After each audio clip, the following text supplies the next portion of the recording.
चलिए ब्रेक के बाद एक बार फिर से आप सभी का स्वागत है। लगातार विवादों में रहने वाले बागेश्वर सरकार धीरेन्द्र कृष्ण शास्त्री एक बार फिर से सुर्खियों में हैं। वजह है उनको मिलने वाली चुनौती। दरअसल नागपुर पहुंचे धीरेन्द्र कृष्ण शास्त्री ने भागवत कथा के बाद दिव्य दरबार लगाया था, जिसकी वजह से बाबा को चुनौती का सामना करना पड़ा। नागपुर की एक समिति जो जादू टोना के खिलाफ अभियान चला रही है, उसने बाबा के दिव्य चमत्कारी दरबार पर सवाल खड़े कर दिए और कुछ भी सच बताने की चुनौती दी।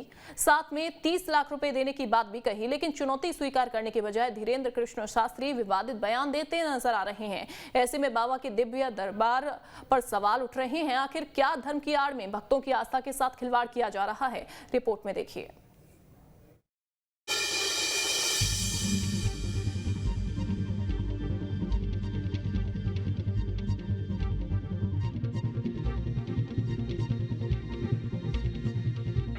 बाबा का दिव्य दरबार, सवालों में बागेश्वर सरकार, कथा के बाद जादू टोना और अर्जी, बाबा के चमत्कार को चुनौती। बागेश्वर धाम के पीठाधीश्वर धीरेन्द्र कृष्ण शास्त्री एक बार फिर चर्चा में हैं, या यूं कहें कि एक बार फिर पंडित धीरेन्द्र शास्त्री विवादों में फंसते नजर आ रहे हैं। विवादों का कारण है बाबा को दी गई एक चुनौती। दरअसल नागपुर में भागवत कथा करने पहुंचे धीरेन्द्र कृष्ण शास्त्री ने कथा के बाद दिव्य दरबार लगाया, जिस पर नागपुर की अंधश्रद्धा निर्मूलन समिति ने सवाल खड़े कर दिए हैं। समिति ने आरोप लगाया है कि धीरेन्द्र कृष्ण शास्त्री ने चमत्कार के दावे कर कानून का उल्लंघन किया है। उनका दिव्य दरबार नागपुर में 7 और 8 तारीख को लगा। अगर दिव्य दरबार 7-8 तारीख को नहीं होता तो उन पर कोई भी कानूनन कार्रवाई मेरे लिए संभव नहीं थी। ये जो जादू टोना विरोधी कानून है, उसके तहत काफी चीजें उन्होंने उनका उल्लंघन किया है इस दिव्य दरबार में। ये बहुत कड़ा कानून है। अंधश्रद्धा निर्मूलन समिति के संस्थापक श्याम मानव के मुताबिक संविधान में राम कथा या धर्म का प्रचार प्रसार करना कोई गलत नहीं है, ये सभी का अधिकार है। लेकिन धीरेन्द्र कृष्ण ने नागपुर के रेशम बाग मैदान में 7 और 8 जनवरी को आयोजित दिव्य दरबार में चमत्कारी दावे कर कानून का उल्लंघन किया है, जिसका वीडियो भी उनके पास है। साथ ही समिति ने बाबा को दिव्य दरबार में सब सच सच बताने पर 30 लाख रुपए तक की चुनौती दी है। इतना ही नहीं, बाबा के जादू टोने को लेकर समिति ने पुलिस से मांग की है कि धीरेन्द्र कृष्ण पर कार्रवाई हो। भाई, हम आपके सामने 10 लोग रखेंगे, ये 10 लोगों के आप नाम बताइए, उनके पिताजी का नाम बताइए, उनकी उम्र बताइए और उनके मोबाइल नंबर बताइए। आपका दावा है कि आप भक्तों के घर में जाते हो, कौन से रूम में कौन सी चीज कौन से अलमारी में रखी है कहते हो। इसको क्लेरोवांस कहते हैं, दिव्य शक्तियां कहते हैं। ये दिव्य शक्तियां सिद्ध कीजिए। जहां ये चैलेंज कंडक्ट किया जाएगा, नागपुर के सभी सम्रांत पत्रकारों के सामने कंडक्ट किया जाएगा। उनके पास में ही जो रूम होगी, वहां पर हम 10 चीजें रखेंगे, उसको वीडियो रिकॉर्डिंग करेंगे और आप उनको पहचान कर बताइए।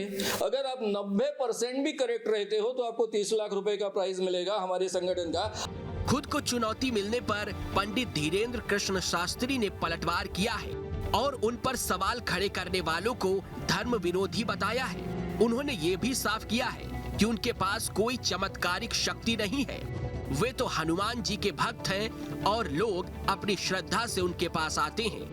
अब जब निकल आए तो हाथी चले बाजार, कुत्ता भौंके 1000। और वो कह रहे थे कि हम 21 लाख रुपया ऐसा कुछ बता। हाँ, और ठटरी के बरो ले आवे, हम तो फ्री में बता दी ताकि को लोग ठटरी को बरो ले आवे, हम ठटरी बार दे भी उसकी। ये तो चलता ही रहता है। ये धर्म विरोधी लोग हैं, जो धर्म विरोधी होते हैं। हम 7 दिन वहां झंडा गाड़ने, तब उनको बाप मर गए तो तब नहीं उन्हें हम ध्यान आए। हालांकि धीरेन्द्र कृष्ण शास्त्री की मुश्किलें कम होती नजर नहीं आ रही हैं। अब वे कानून के शिकंजे में फंसते नजर आ रहे हैं। नागपुर की समिति का कहना है कि जरूरत पड़ने पर अदालत का दरवाजा भी खटखटाया जाएगा। अगर ये केस कोर्ट में जाता है तो बाबा की मुश्किलें बढ़ सकती हैं। चलिए अब ये भी बता देते हैं कि क्या कहता है जादू टोना विरोधी कानून। 6 महीने से 7 साल तक की सजा का प्रावधान, 5 से 10,000 से ज्यादा तक के दंड का प्रावधान। 8 साल में करीब 2000 लोगों पर केस चल रहा है। कई लोग जेल में हैं, कई सबूत के अभाव में छूट गए हैं। 2013 में सभी पार्टियों के समर्थन से कानून बना था। डिग्रीधारी डॉक्टरों के अलावा कोई भी व्यक्ति अगर इलाज करता है तो वो अपराधी है। जादू टोना विरोधी एक्ट महाराष्ट्र का है। The drug and magic remedies act केंद्र सरकार का है। The drug and magic remedies act के तहत 6 महीने से 1 साल तक की सजा का प्रावधान है। इस एक्ट में भी जुर्माने का प्रावधान है। अंधश्रद्धा निर्मूलन समिति का दावा है कि उसने कई बाबा और तांत्रिकों की पोल खोली है।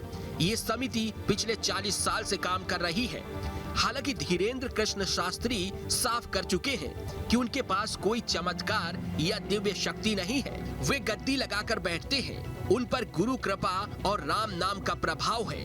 हनुमान जी की कृपा से सब कुछ होता है। ऐसे में देखना होगा कि चमत्कार को चुनौती देने का ये मामला कब शांत होता है। Team news state.